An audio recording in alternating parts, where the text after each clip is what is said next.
traduise un peu ce que tu as dit. Pas traduire, petit résumé.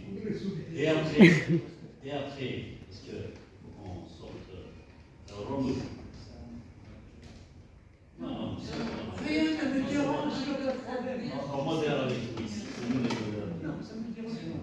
C'est toi tu traduis et nous en moderne. Bueno, pues Hassan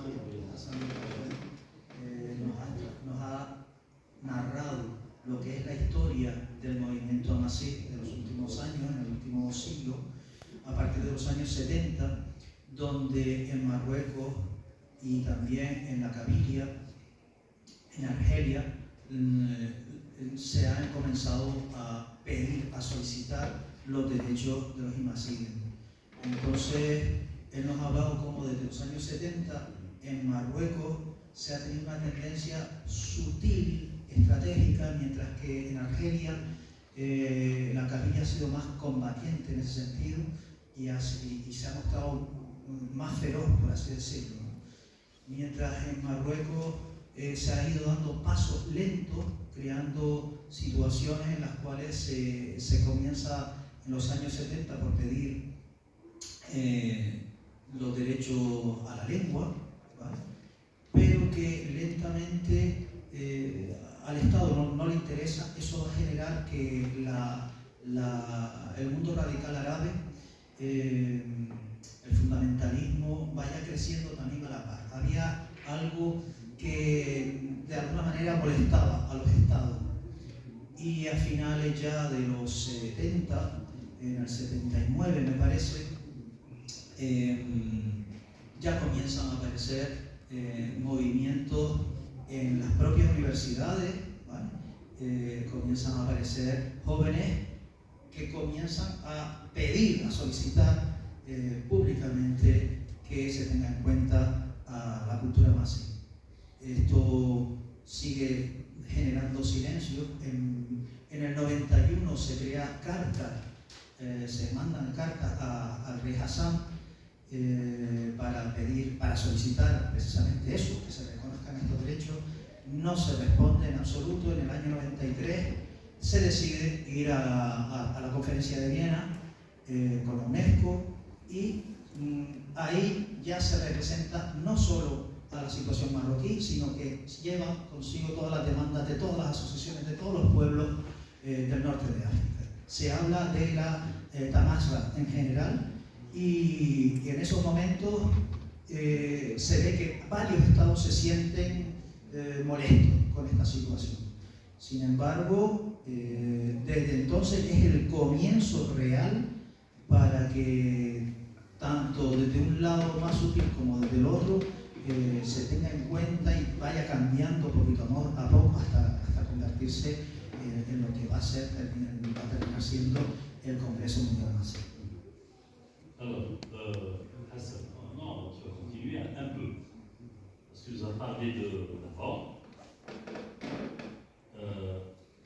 Le CMA au Maroc, pas le CMA, le mouvement culturel de Mazet, le MCA, Maroc, et le MCD en Kabylie.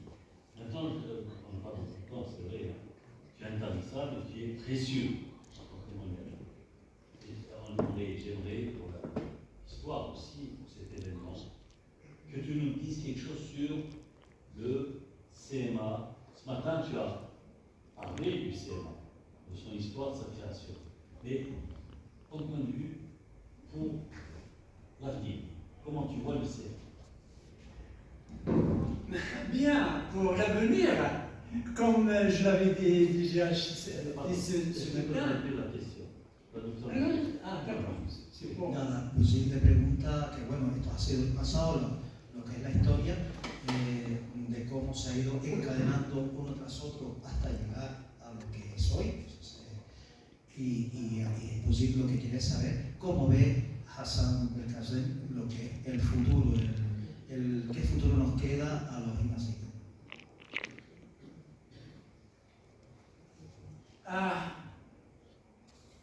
Je crois qu'on a besoin d'un autre Big Bang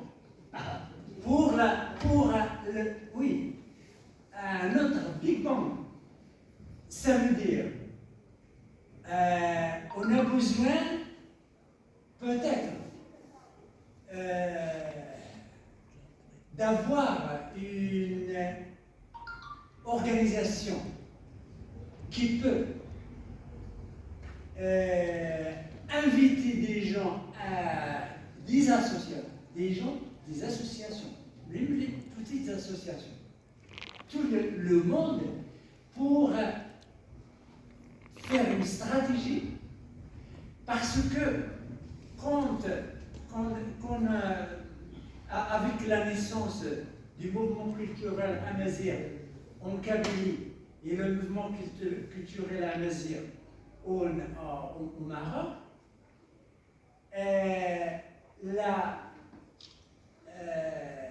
l'idéologie dominante on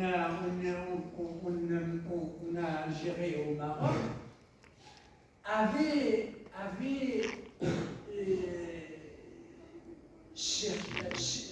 avait changé de stratégie. À la place au Maroc, notamment au Maroc, à la place de réprimer, ils ont réfléchi à autre chose. Donc, parce que la pression que nous avons fait au niveau international, en discutant des droits de l'homme à Vienne, et après, devant les groupes de travail des Nations Unies à Genève, chaque année, ça a amené ni les États, ni les Nations Unies, parce qu'il y avait une stratégie des peuples autochtones aussi. Après Vienne, il y avait une stratégie des peuples autochtones très intéressante. Et il y a une déclaration de Vienne, pour comprendre ça, vous pouvez le chercher, déclaration de Vienne concernant la conférence internationale. Il y avait une déclaration. Mais ce qui est important aussi, c'est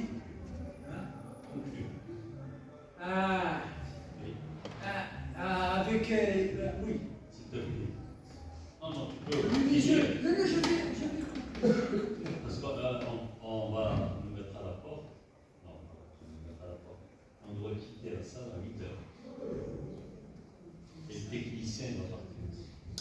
Oui. Alors, ce qui est important, parce que la pression que nous avons fait envers l'État marocain devant les Nations Unies, chaque année, on va discuter au groupe de travail à Genève, à amener les Nations Unies aussi, les États et les Nations Unies, à répondre à la revendication des peuples autochtones ensemble de créer des instances aux Nations Unies pour qu'ils participent au travail des Nations Unies. Parce que les peuples autochtones se sont basés sur l'article 1er de la déclaration de la charte des Nations Unies. Nous, ça s'appelle comme ça, nous, les peuples des Nations Unies, nous, les peuples des Nations Unies, nous allons et nous voulons. Alors, les peuples autochtones disent que les peuples autochtones sont des peuples, donc, ils sont des peuples des Nations Unies. Mais il n'y a pas d'instance pour participer à la décision aux Nations Unies. Alors, les Nations Unies, en 2000 exactement, en 2000, et les Nations Unies ont décidé de créer le Forum permanent des Nations Unies pour les peuples autochtones en tant qu'instance politique à New York. Parce que le groupe de travail, il est à Genève pour les droits de l'homme. Mais instance permanente à New York, c'est une instance politique au niveau le plus haut des Nations Unies. Et dans cette instance politique, les Nations Unies demandent aux coordinations des peuples autochtones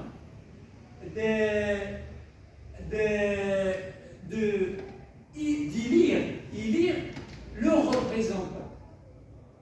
Alors, il y avait cette réunion à Genève en 1994 entre les peuples autochtones d'Afrique, mais aussi pour la déclaration de Congrès mondial amazigh.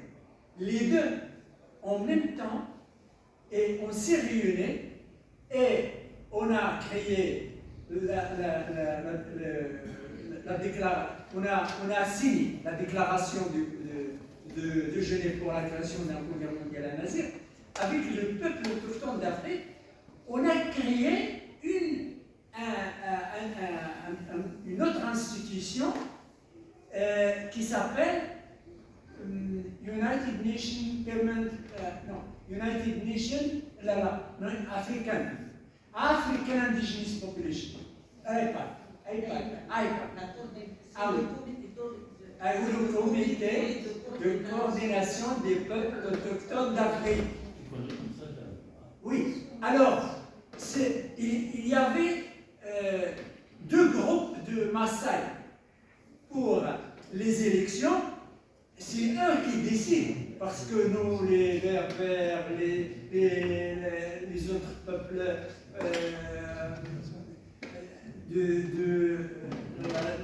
du sud,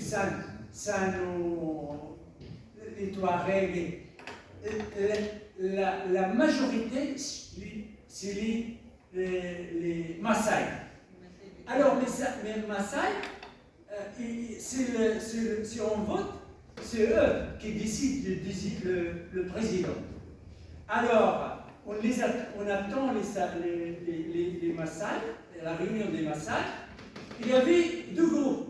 Un groupe pro-gouvernemental et un groupe contre le gouvernement. Ils se sont réunis, mais ils avaient des problèmes. Les jeunes, les contre pro-gouvernement m'ont contacté. Ils ont dit Hassan, si tu veux être président de cette AIPAC, on va vous soutenir parce que les autres Maasai sont pro-gouvernement et ils vont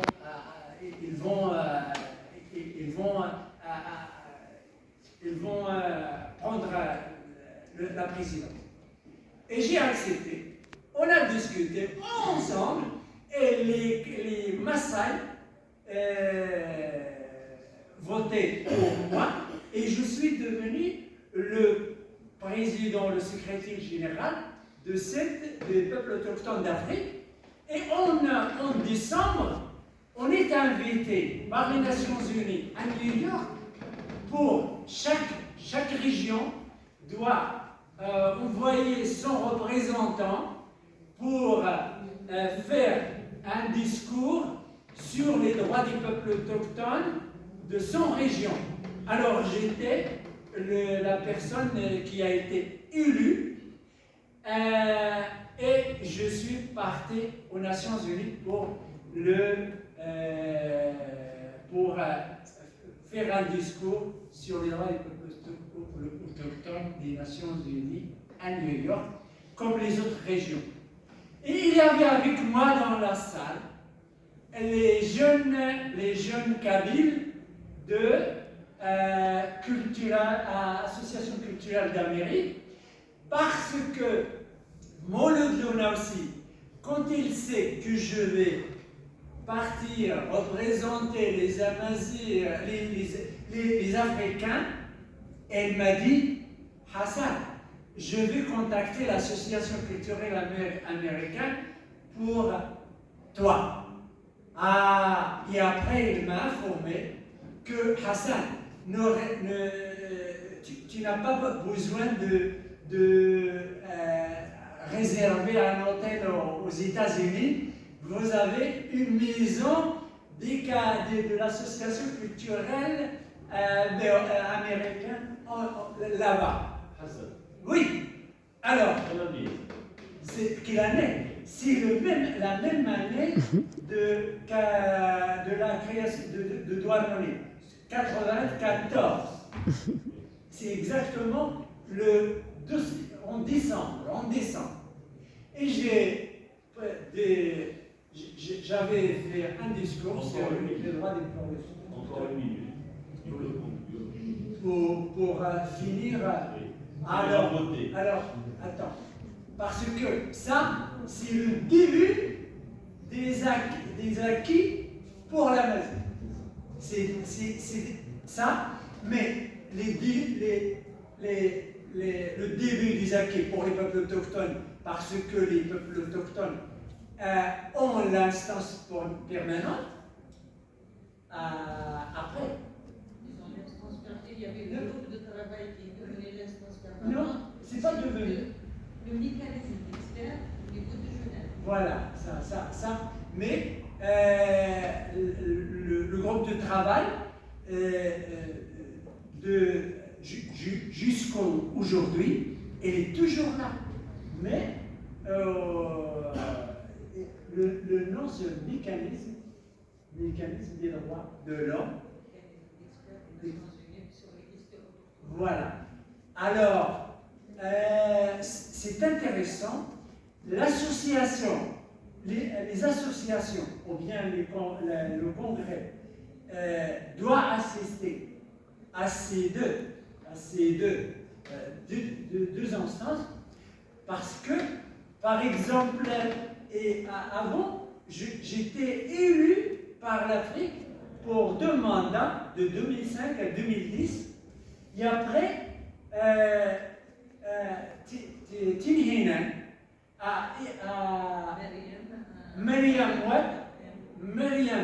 de Tinhinan, Touareg, a été élue aussi pour ce travail, je crois que deux fois. Il a été même la présidente de l'instance permanente sur les peuples. Exact, c'est extraordinaire.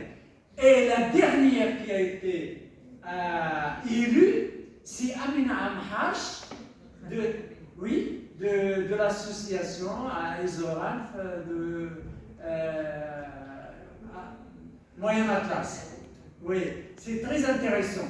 Alors, cela a ouvert la possibilité pour toutes les associations amazirs dans le monde à participer aux 2 groupes de travail. Il y a un groupe de travail à Genève, mécanisme, et à New York. Et c'était très intéressant. Merci. À ne pas. Merci Vous beaucoup, voyez ça. maître. On va l'appeler maître. Je vais déjà mettre voilà. C'est pour ça que j'ai dit maître. D'accord. C'est pas parce que tu es un maestro. Aussi, hein, tu es un maestro. Bon. Voy a traducir muy brevemente, ¿va? Muy brevemente. Bueno, pues nos habla de cómo los derechos humanos se defienden desde Ginebra, pero que posteriormente se ha abierto también en Nueva York, en las Naciones Unidas, una defensa de las comunidades autóctonas, en concreto de África, de la cual él ha sido presidente debido a una cosa que pasó ahí entre los Masái que tenían la presidencia, se la pasaron a él, pero que además por 2 ocasiones la han tenido primero los Tuareg y ahora mismo recae sobre Amina, que es alguien del Atlas.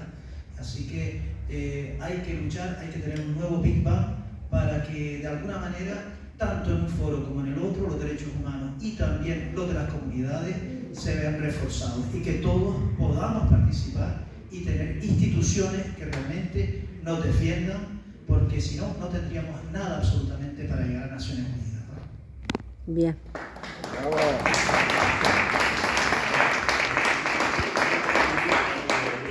Quelle heure il est, mon ami? Quelle heure?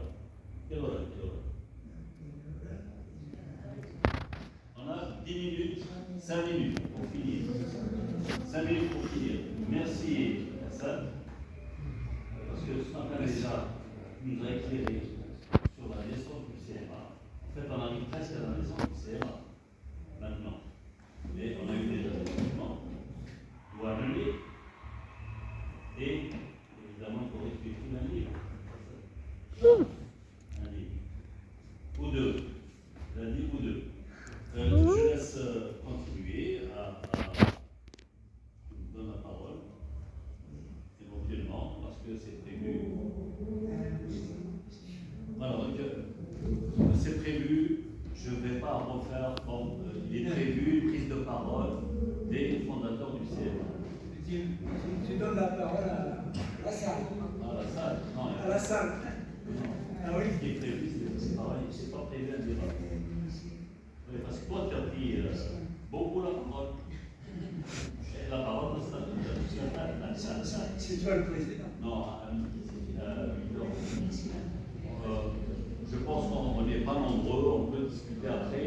On peut discuter après autour des cafés. Si on fait le débat, c'est mieux aussi. Juste comme témoignage, on a parlé ce matin de Tahar, maîtresse. Tahar, maîtresse de Montpellier, fondateur. Et il ne peut pas se déplacer, mais il est de tout cœur avec nous. Et je crois qu'il ne faut pas oublier quelqu'un. On oublie. Je ne sais pas son nom. Celui qui nous a reçus à Saint-Robert de Dolon.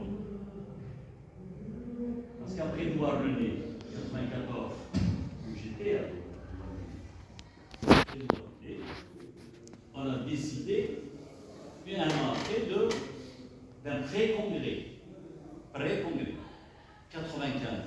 Et on s'est retrouvés à Saint-Robert de Dolon. Il y a une cabine là-bas, dans la commune, qui nous a accueillis, comme nous a accueillis Hazard, qui nous a accueillis pour toute la logistique. C'est grâce à cet accueil qu'on a fait le pré-congrès. Mais je tiens à moi un point d'histoire important. Aujourd'hui, c'est le 9e congrès. 9e congrès. Le premier, la fière. Et je ne sais pas par quel, pourquoi on n'appelle pas le premier congrès Saint-Romé de Dolon. Parce que le vrai premier congrès fondateur, c'est Saint-Romé de Dolon. Après, pardon. Je réponds. Non, mais j'ai. Je réponds à ça. Non, mais moi je parle des faits. Oui, On est oui. parti pour un vrai congrès et on s'est retrouvé au bout de 2 jours. Alors, c'est vrai que moi j'étais jeune, et vous avez fait tout le travail 2 ans avant, Mouloud avec vous, et c'est vrai que là-bas la question s'est posée pour faire un congrès fondateur un an. Moi je sais que j'ai pris la parole, c'est un témoignage pour l'histoire. J'ai dit, Imaziran, peut-être depuis 2000 ans, on ne s'est pas vu. On a la chance de se voir. Il y avait eu pas depuis 2000 ans. Oui, Il y non, avait mais un roi. c'était Aux l'occasion. îles Canaries aussi. Non, Non. il ne fallait pas rater cette occasion pour fonder. Et on a décidé de finir les statuts toute la vie, de faire une élection, ça c'est important. 1995, on a eu un président, on a eu un conseil fédéral, on a eu des statuts déclarés, donc il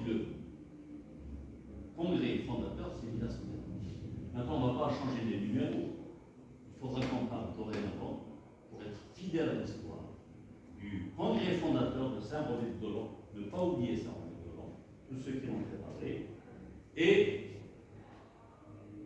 premier, deuxième, troisième congrès à partir de Tatiera jusqu'à là.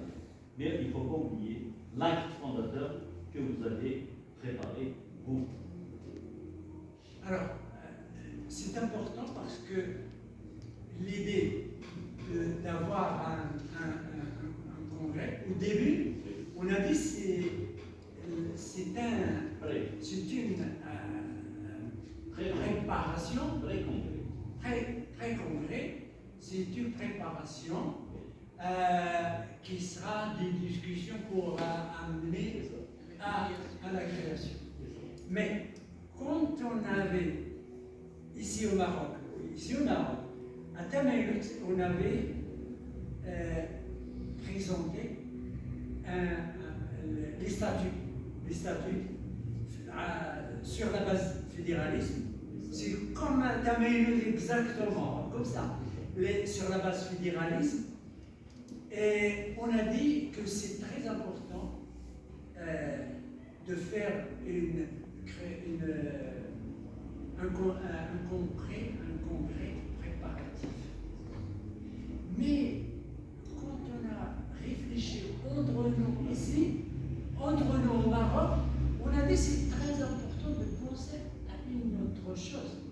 Si on ne crée pas, peut-être l'Algérie, le Maroc, les États vont peut-être arrêter les gens.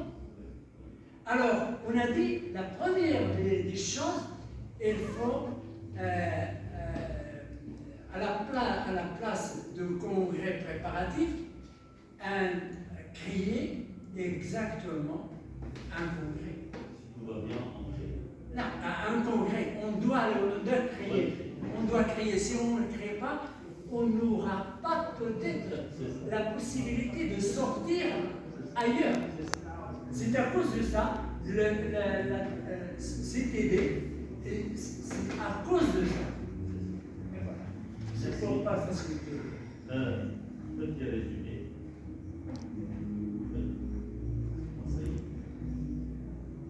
Oui. Petit résumé. Pour l'espagnol. Bueno, aquí lo que hay es que Busi plantea que hay un congreso anterior al de Tafira, que es el preparatorio de lo que fue después de Tafira, ¿vale? Que no se debe olvidar ese congreso preparatorio. Lo que dice Hassan es que en realidad en Marruecos se estaba planteando dónde, cómo hacerlo antes de dónde prepararlo, cómo prepararlo para poder salir, ¿no? Para poderlo sacar para todos lados. El primer congreso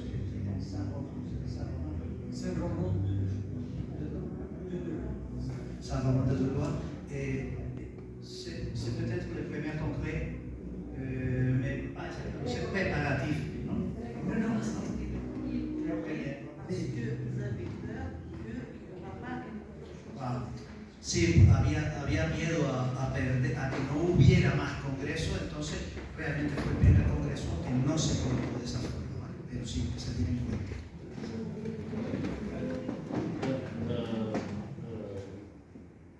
Finito, merci. Juste une chose, après toi je te dis. Demain,